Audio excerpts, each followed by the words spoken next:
Have you ever had the time when you realized that you were lied to and you just felt hurt? That's how I felt recently after learning about how much I've been lied to about what success is. And if you're anything like me, maybe you got told that success is how much you earn. Success is what it is that you've accumulated at a certain age. Success is when you're married and you have that dog and you have that white picket fence and you have all of these things that the world tells you what success is. It's the title that you have. It's the status that you have. How many followers you have, how much you've earned, it's worldly success, put simply.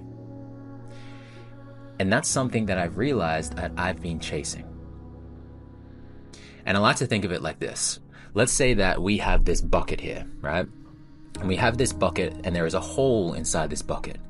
And for me, I've been trying to fill up this bucket with mud, right? Thinking that if I get to the top of this bucket and fill it all the way to the top, then I'm going to feel fulfilled. Then I'm going to be happy. However, no matter how much mud I try to put inside of the bucket, it just keeps going down and down and down. There is never enough that I can put inside of this bucket in order for it to be full. Why? Because there is a hole inside of this bucket. And the illusion is that more, better, different is what is going to get us to that state of fulfillment. If I have more mud, maybe that's why it's not full. I need to get more mud. Maybe I need better quality of mud. What I realized for myself is that the reason why this wasn't working, this old paradigm about what success is because the hole in the bucket was a God-shaped hole. It was a God-shaped hole. There have been so many times where I thought that getting to the top of the bucket, for me, it was like, if I earned $1 million in my coaching business, then I'm going to get there. And I got there. It didn't fulfill me. I thought by having a certain amount of followers, that's what's going to help me get fulfilled. I got to that point. Didn't fulfill me. If I just get to this destination, that's when I'm going to get fulfillment. That doesn't work. Okay, more, better, different. Let me turn to that. That's when I'm going to get fulfilled. And it just didn't work. And recently, as I've reconnected with God, I've realized that the hole that I was trying to fill was a God-shaped hole. And I've recently abandoned my old idea about what success is. And I want to share this with you in hope that you see this for yourself. Because I was the one that was trying to fill up the bucket. It was my will. And I've realized that as I've abandoned my own will, that God came in. God came in and I am no longer the one that's doing the pouring. That there is a well that I am drawing from to feel this fulfillment. It is no longer me doing the pouring. So now what I believe about what success, I don't know if this is the answer, but it is an answer that I'm turning to for now. And there are three things. And these three ideas about what success is that I'm now living by is biblically they're principles from the Bible, put simply, right? So I want to read this out that I wrote down for you. Number one, for me, it is to realize God's purpose for my life. In Ephesians chapter 2, verse 10, Paul says, "For we are God's handiwork, created in Christ Jesus to do good works, which God prepared us in advance for us to do." There is something that I am here to do. There is something that you're here to do. There is something that we're all here to do. There is a call from God. So step one for me is to realize, to listen to the tap, to listen to the call that God has for me. That's step number one. And then number two, I believe it is to abandon my own will and be led by God to fulfill that purpose. I was the one that was doing the pouring in the bucket. I'm abandoning that. I am no longer that person who is going to constantly feel that. I've abandoned my will, my map, right? My map of fulfillment. Because my map of fulfillment was driving me into more followers, more money, more status. That's what's going to get me there. I tore that map up. God, show me the map. Show me your map that you have to fulfill the calling that you've put in my heart. Lead me. Lead me. And I love this in Proverbs chapter 3, verse 5 and 6. It says, "Trust in the Lord with all your heart and lean not on your own understanding.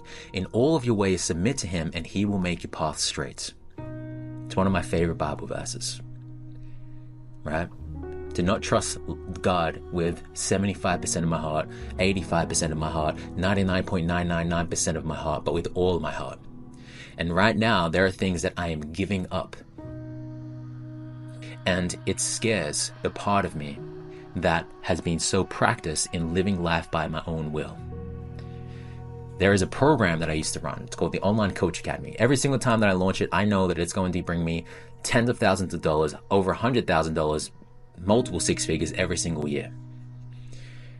And recently, I've been led to no longer do that, but to do it in a different way.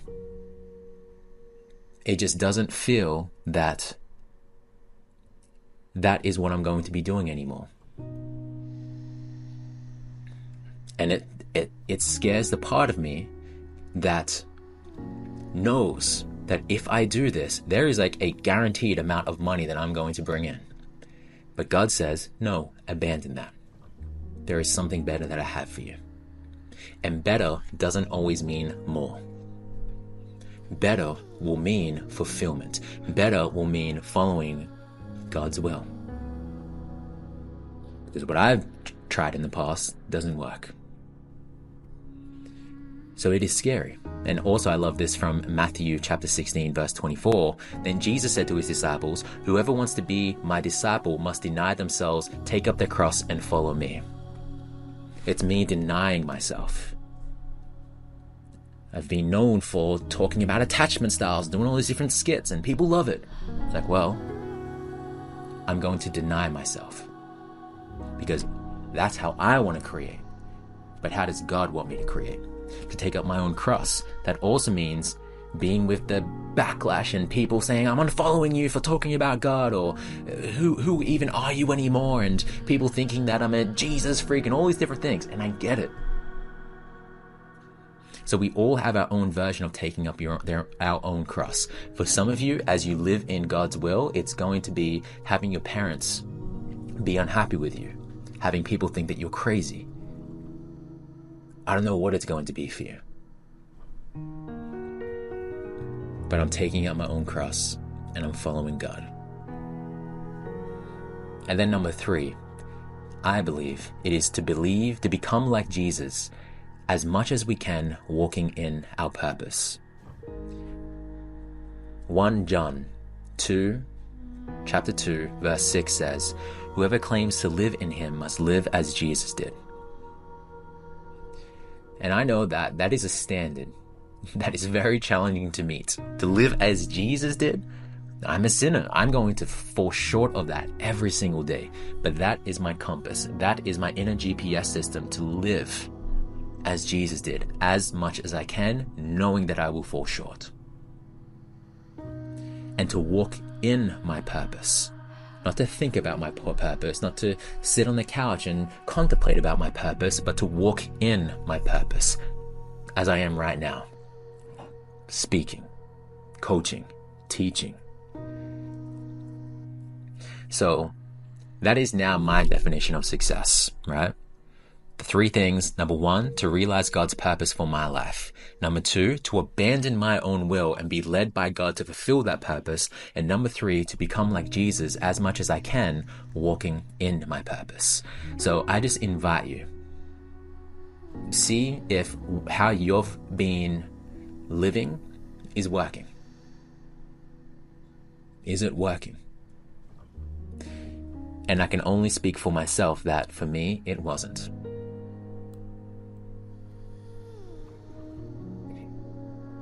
And if you're open to it, try on this new way. So I really hope that this video helped you out. Let me know in the comments if it did.